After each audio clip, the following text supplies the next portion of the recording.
This is Las Vegas Real Estate Now with local real estate expert Harvey Blankfeld. Where we want to educate you about our market, empower you to make wise decisions, and help you engage with our expert contributors. We got a bunch of stuff I want to talk about today, Danielle. But first, let me just do the stats. Let's get them done right away because I want to share this with everybody just so they see what's been happening here in the Valley. And I'm going to start with my report on single-family homes. Again, this is just single-family homes for the last week. And so you can see, as of today, currently available, we have 5,117 homes. In the last 7 days, put 889 in escrow. That's down a little bit from last week. And the inventory's down a little bit from last week, too. We've closed 924 homes. That's up a lot. That's a nice number, 924 homes in the last 7 days. 200 homes have been withdrawn. That's a pretty big number of withdrawals. Median sold price was $342,250. Again, when we talk about the median sold price on a week's worth of data, it's not as significant as when you do a bigger sample, but it's an interesting number, and it's up quite a bit. And then the median sold price per square foot, which might be a little more accurate, but also still a small sample size, is $181 and change. The days on market is 36. That's up 2 from the last time. I'm gonna go back a bit. I want to show you guys. I haven't done this in a while. I'm gonna go back to when we first started doing these podcasts back in March, and I want to show you where we stood back on March 26th. We had 5,655 homes, so we've lost at least 500 last week, but 448 in escrow. We closed 567, 200 were withdrawn, and the median price was $317 and change. So significant changes from back in March till now. What was May's numbers? Because I think that's when we really started to see. Yeah, May's an interesting take number. effect on our market. Yep. Let me pull up May. Hang on a second here. Here we go. May. In May, we had a lot more inventory. We had 6,400 homes available. We had bigger inventories. We had decent number of closings, between 6, 7, and 800 homes in escrow every week. But we were only closing between 300 and 400 a week. So we weren't closing as many then. But the median price was going up. And the days on market was a little bit longer then, too. It was just a little bit higher back in May. You've seen the number creep up the whole time. It's been going in. It's been in the 330s for some time now, and median sold price this week of 342. I think that again, the sample size is small, and a couple houses can skew it. I get asked this all the time: Is there going to be a crash? And the simple answer that I give is no. I don't see that. There's no. I mean, and I could be wrong, but there's no indication of that at all. The demand is there. Also, the most important factor, and we talk about this a lot, is everyone who owns a home now has been thoroughly vetted by lenders.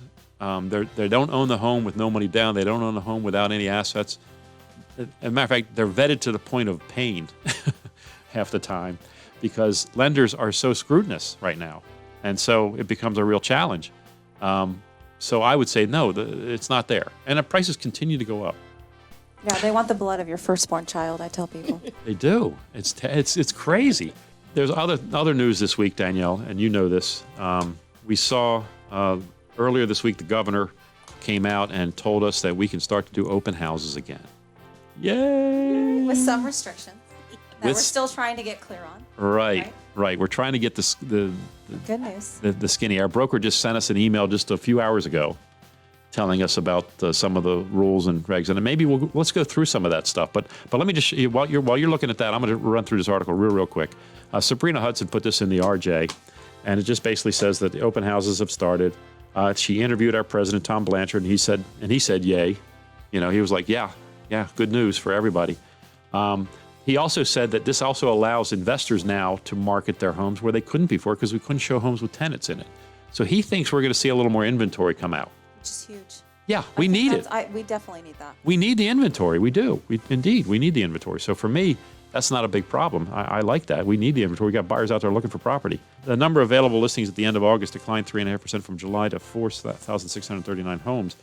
He's talking about the median price also being in the mid 330s and up over almost 10% from last year. But he does expect to see an increase, but he doesn't expect it to affect pricing because of what you and I just said. We need the homes. We need more homes to sell right now. There's lots of buyers out there looking for property. But tell us about some of the rules that our broker shared with us. Let's talk about what the new rules are with regard to open houses. Well, we can obviously have open houses and showings. We were able to show owner-occupied property the whole time, except the owner had to give permission, which we were doing. Right. They were gladly allowing us, for the most part. Most people were. Mm-hmm.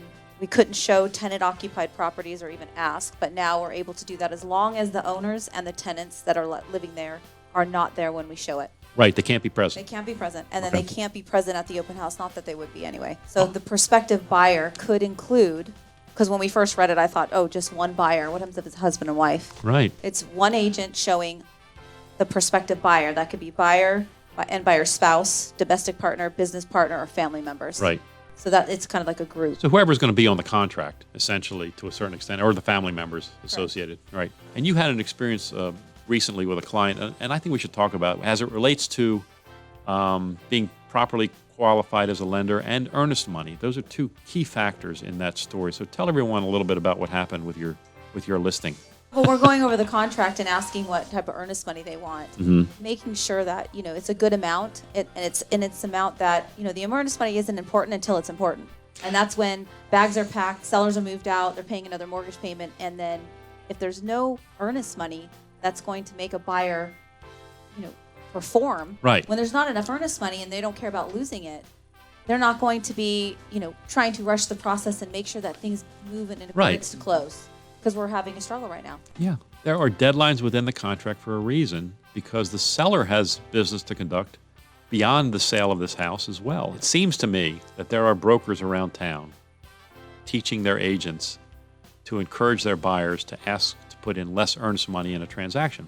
Now, in my mind, the word earnest means, yes, I really want to buy this home. I'm earnest in my desire to purchase this property. And the earnest money is the money I'm putting into the deal to show you that I really want to buy this property.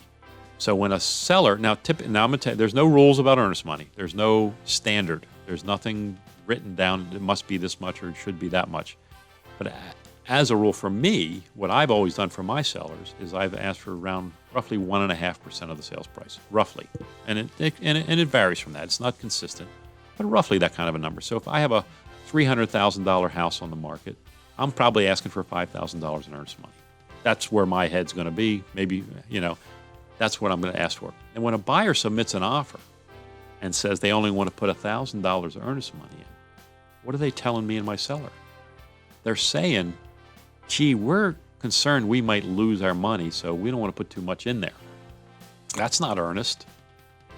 And the only way they're going to lose it is if they default. They have a number of contingencies. They can walk away from the transaction over several weeks prior to closing, that they can walk away and still get their earnest money back. But this is a growing problem, I think, in our market right now. I've seen it a number of times, and you had a bad experience where you had low earnest money, and the buyer, as it turns out, probably he couldn't perform, or might not be able to perform. We're not really sure yet. Fingers crossed that they do, but Yeah, yes, yeah. and the earnest money wasn't, the sellers didn't need it to be more than it was, and Right. they were okay with it. Right. And they made that choice, and they're okay with that. Yeah. But now when, tension's running high and they were supposed to have closed, it's important. So like I said, it's not important until it's important, and bags are packed. Yeah. And also choosing the right lender. Yeah. We're all driven by, okay, what's the lowest rate? But I think also that's important is good communication. They have a good history. Just vetting that lender on behalf of the seller, letting them know about the conversations and your history in working with them. Don't you think the buyer would have a significant amount of leverage with the lender should they go to the lender and say, listen, if I don't close this on time, I'm at risk of losing my $5,000, as opposed to, if I don't close this thing on time, I'm at risk of losing my $1,000. Now, $1,000 is a lot of money, but it's not $5,000. And it's intended. The seller wants to know that the buyer would feel pain for not closing the deal or for defaulting. And I'm not saying pain in the literal sense, but I'm just saying financial pain, because the seller has been damaged. The seller has lost, particularly in a market right now as we're going into the holidays, and it might be a little slower, who knows. The house has been off the market for a while, and then now they've got to put it back on the market. It might be another 3 months before they close the deal. Please join us again next week as we keep you up to date on everything real estate here in Southern Nevada. Remember, send me any questions or ideas for next week's broadcast. Tune in every Thursday at 3. Also, please let your friends and family know to like our Facebook page and be reminded about our updates at LV Real Estate Radio. We'll catch you next week. Thanks again for joining us.